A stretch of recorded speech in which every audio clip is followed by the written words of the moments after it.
अस्सलाम वालेकुम। रफ़ीक बलोच वाला एक दफ़ा मैं कुछ बार पहले एक वीडियो बनाई है सऊदी अरब दे मतलब कि यार मैं दी 2 साल दी कमाई है मैं थोड़े सामने रखी है हुआ उदो ते रला मिला थोड़ा मौका पे कुछ दोस्त आदे पन यार साडे ही वो हाल है तो कुछ मैं को आदे पन तू गलत करना पे जरा ना बुज़दिल करना पे आवाम को वाकई भी मेरी वीडियो दे विच जरा परेशानी ज़्यादा है कि मैं परेशान थी कि तुम्हारे सामने आया आज मैं परेशान कोई नहीं मैं खुश थी कि तुम्हारे सामने आया पिया तो मैं अदा कहीं को रोकण दा मेरा क्या तो समय को एक गाल अपने दिल ते हाथ रख के दसो केर हजवानी था उसी मेरी कमाई चैसी या केर हजवाना उसी कमा के मैं को देसी हर कोई अपना कमा के नसीब खोसी मेरा वीडियो बनाने का मकसद ये है कुछ दोस्त उथा जहन बढ़ाई पे होंदे न सवेंदे हैं महीना 2 6 महीने साल 1.5 तक असा कोठी बंगले कारा निजाम ये चीज मेरा रोकण दा मेरा दसावण दा मकसद ई होए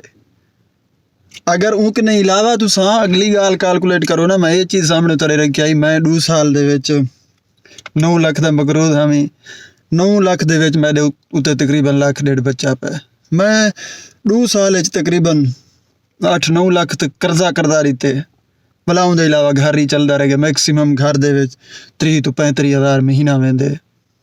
पाकिस्तान दे विच तो पता ही चीज़ मेरा इधर रोकण दा मकसद तो हरगिज़ कह नहीं मेरी गाल है यह कि यार मैं जिवें गुजरदा पियो तो मैं वो गाल दस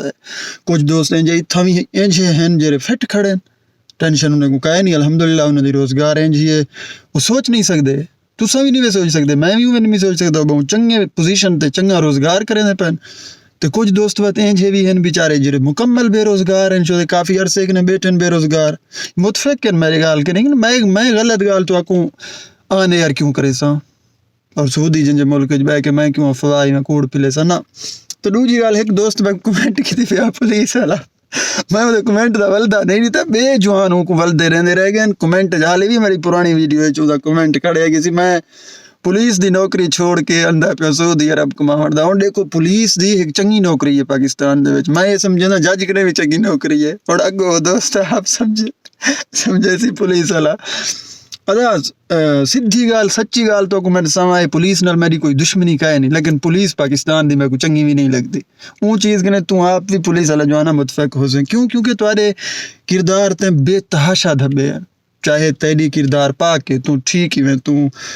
बिल्कुल अवाम दी खैर खाई की ते काम करें दी मगर कोई मैं को इंझा मसला पाकिस्तान दे जाके दस पुलिस से सतह ते बजाय सुलझावन दे तो मसले को उलझाया ना होवे सो तुहाडा मैं तो ये ना कि बस मैं भी कशन भी तो पता है मैं पाकिस्तानी आया कि तो एक वाला मैं बलोच और दूसरी गाल है हर पासे के मैं गलत लग सा तो चाहे मैं सही सच्ची गाल भी तो करा पुलिस वाला भिरा कमेंट दे बजाय मैं तो वीडियो चाहता पे अगर चंगी इतना तक लग दे ए मुल्क दे विच भी आ कि बच्ची ना बच्ची एक चीज़ दा तक फायदा थी सी वो जरा कि हर मुसलमान दी ख्वाहिश है हर बंदा हर मुसलमान ये सोचेंदे जींदे जी एक ना एक दफ़ा ज़रूर सारे नसीब हुए अल्लाह दे घर दे ज़ियारतां उम्रा अगर तक अल्लाह तौफीक दिता हज ये 2 चीज़ां मक्का मदीना दी ज़ियारत ये कहीं किस्मत वाले मुसलमान दे नसीब थी तू चंगा किस्मत है तेरा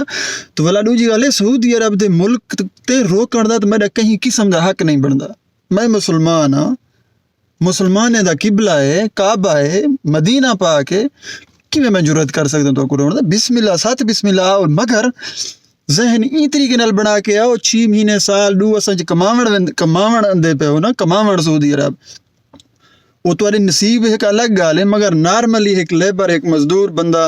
इतना जल्दी था स्टेबल नहीं थी सकता कोई शॉर्टकट वाले रस्ते कहे नहीं कोई इवें कहे नहीं जो बेली तुसा आओ 6 महीने साल दे विच तुसा एक बहु इंजे पोजीशन ते पहुंच वञो कि तुम्हारा बिल्कुल जिंदगी भर वाला तो कहीं से ज़रूरत ना पवे भला ये भी अगर तुम कहीं सिस्टम में लग गए हो सीधा लगे क्योंकि मुल्क वड्डा है सऊदी अरब अवामी मुल्क है इंदे विच तुसा ई तरीके नाल ना समझो कि मतलब जिमें दुबई बिजनेस है तिजारत है जिमें बिन्ने मुल्कें ये ऊँ सत्ता दा मुल्क नहीं मगर ये है कि अवामी सत्ता ते बहु रईस बहु अमीर मुल्क है अवामी सत्ता ते भी तो बाकी ऐसा तुसा लेबर से लेबर ही 100-150 हो जितना ही अप्रोच रखे योमिया दे होते तो उनदे होते उनदे खातर इन्हें को फर्क नहीं पौंदा 100-150 ते जिवें मैं हुण काम करदा पे मिसाल दे तौर ते ड्राइवरी मैं को 2000 महीना देंदे जे पाकिस्तानी कैलकुलेट करो तो 2000 पाकिस्तानी 1,80,000 बनदे इन्हें को फर्क नहीं पौंदा ईजी देंदे पेन गाड़ी दीती पैन रिहाइश दीती पैन नेट दीती पैन तो 2000 महीना साफी देंदे उन्हें को फर्क नहीं पौंदा पे पाकिस्तान दे विच 1,80,000 या 2 लाख कोई नहीं सोच सकदा ड्राइवरी दा देवे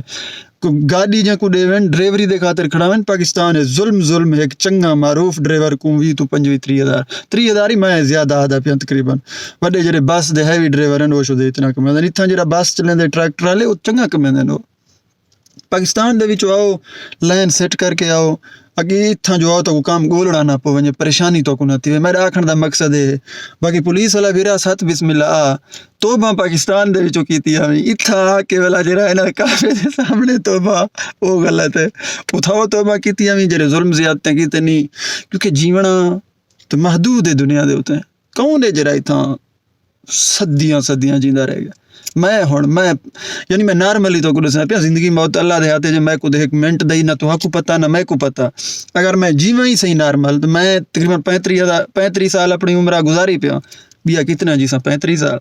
जे मैं ये 35 साल औखे सौखे भोग गया तो अगले 35 साल ही भोग गए सो एंड थी सी वाला पेश थी मेरे जरी उतना तरकड़ी है उतना ना तुम्हारे कागज चल सन ना तुम्हारे पेशिया ना मुदैया क्योंकि मैं